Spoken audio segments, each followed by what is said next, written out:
ISKCON center where I used to stay. And he just doesn't get it. He doesn't get it. He thinks that we're very proud, that we're puffed up. Because we say, we understand this teaching. We have realized this teaching. Well, you hear my explanations, and you tell me if I've realized it. It's all very clear to me because I have personal experience of Krishna. What can I say? You want me to lie about it? Oh, I'm lower than the straw in the street. Well, I am lower than the straw in the street, but somehow or other, Srila Prabhupada blessed me. And so, Krishna also gave me his mercy. Should I lie about that? Should I pretend to be somebody that I'm not? Just to keep the peace with my God brothers? That's what they would like me to do. But we don't accept this. And we accept that a person has to have the integrity to remain true to their actual vision and their actual realization. And they have to tell the truth about it. So if one has not realized Krishna, he has to tell the truth about that. And if one has realized Krishna, he has to tell the truth about that. It's very simple. The truth is the most important thing. And truthfulness is the most important quality of a sadhu, of a spiritual person. So if truthfulness is lost because of political dealings, diplomacy, and so on, then gradually everything is lost. And that's the problem with my God brothers. They have become so entangled in political and diplomatic relationships that they have lost their taste for the simple truth. Prabhupada always said, judge by the result. So if results are any indication, then we should be considered very successful because we have so many students on our website, we have so many people watching our videos like that. But they don't accept. So I don't know what to say to them. Anything I say, they completely take it the wrong way and they twist it and turn it around. And even if I'm trying to help them, they make out like I'm trying to criticize them. But you know, anyone who becomes expert at something, I don't care whether it's, you know, playing golf or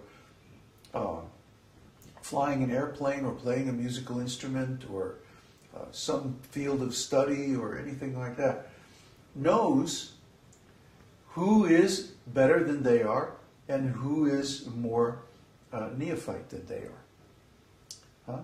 Anyone who's expert. Everyone has some talent, everyone has some field that they really enjoy, and they want to develop that into expert performance. So if you actually become expert, it's very obvious to you who is also an expert. Just like if a person has a lot of money, I don't know if you ever met people that have a lot of money, but they act a certain way, they have a certain attitude, and they can instinctively recognize other people who also have money. It takes one to know one, right?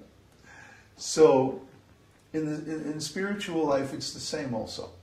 If one has realization of spiritual truth, then he can very easily tell who is more advanced and who is less advanced. Because he's expert. He knows. He's been through it, and he can tell. He knows the field. See, only very neophyte people who are just beginners think that they're just as good as people who have much, much more experience or much, much more expertise. Or people who have no integrity, who won't recognize that, oh, this person is actually way ahead of me. So that's the situation. And it's like every time that I have contact with my God brothers, I feel beat up afterwards. It's like I have to go recover, you know. Just reading those old emails, it was like, wow, I actually went through that? I mean, they tried to kick me out just because I was preaching. So, anyway, after a while I got tired of being kicked around and I left. So here we are, 5 years later. and we have all this nice preaching going on. Now our community is coming together, the university is coming together, everything's going very nicely now that nobody's trying to stop me. So nobody is going to stop me. We're just going to continue like this. I have nothing else to do with my life, so might as well just go ahead. So we have been discussing lately the bhavas, and specifically the Sancari-Bhāvas or Vyabhicari-Bhāvas, which are the symptoms of devotion in relationship to Krishna.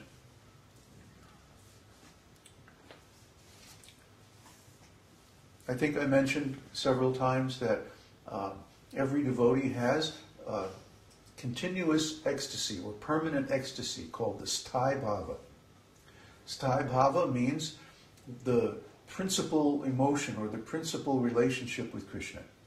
And this can be 5 different flavors: neutrality, servitude, friendship, parenthood, and conjugal love. But mixed with this Śrī Bhāva, there are numerous Vyabhicari-Bhāvas. Vyabhicari means going towards. When one moves towards one's original feeling of relationship with Krishna, then he experiences so many other feelings. And these are as a result of moving towards this permanent relationship with Krishna. So these are called Vyabhicari-Bhāvas. So I'd like to start with... I also posted these definitions on the forum last night, in case you want to take a look at them. The first one is garva. Garva means pride. And pride means the disregard for others that occurs due to one's own good fortune, beauty, youth, qualities, obtainment of the supreme refuge, Śrī Kṛṣṇa, or attainment of one's desired object. The symptoms of garva are disdainful speech, not answering another simply to amuse oneself, displaying one's limbs, concealing one's intention, and not listening to another's words. So this garva, this isn't ordinary pride. This isn't false pride. False pride means being proud of one's material body, material wealth, material fame, and so on. My godbrothers accuse me of this, that I have false pride. Why? Because I'm posting nice music on the internet, or making a nice website, or having nice videos. They're envious. I'm not proud, but they are envious. But false pride means pride in one's own bodily opulences, power, education, talent, and so on. And this is false because it's temporary. The influence of time always removes the qualities that give rise to false pride. You may get a little wealth in this material world, but guess what? Time is going to take it away. Somebody's going to cheat you, or the government's going to take it, or someone's going to steal it, or you'll lose it out of your own foolishness, or something like that. Similarly, even if you have great education or knowledge in this material world, it doesn't help solve the real problems of life. Birth, death, old age, and disease. These happen to everybody, no matter how wealthy, powerful, educated, or beautiful they are. Someone may have some physical beauty, and because of that they feel very proud. But time will also take that away. So the only thing that we can really have in this material world that's an asset is our service to Krishna, our service to God.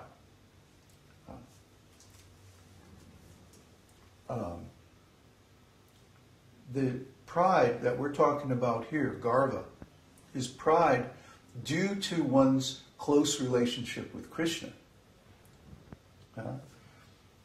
Obtainment of the supreme refuge, Śrī Kṛṣṇa, gives rise to a certain kind of pride. This is transcendental pride. And this is a different thing. Just like when a person gets a lot of money, let's say they get an inheritance or something like that, then they quit their job. Why? They don't want to have to listen to somebody tell them what to do anymore. Just for a few bucks, when they have a big inheritance of millions of dollars, then they don't care anymore for this job. They only need the job as long as they require it for their sustenance. But as soon as they have some real sustenance, then they immediately give it up. Similarly, as soon as one attains the supreme shelter, then he doesn't care for any lesser shelter. Okay? He does not take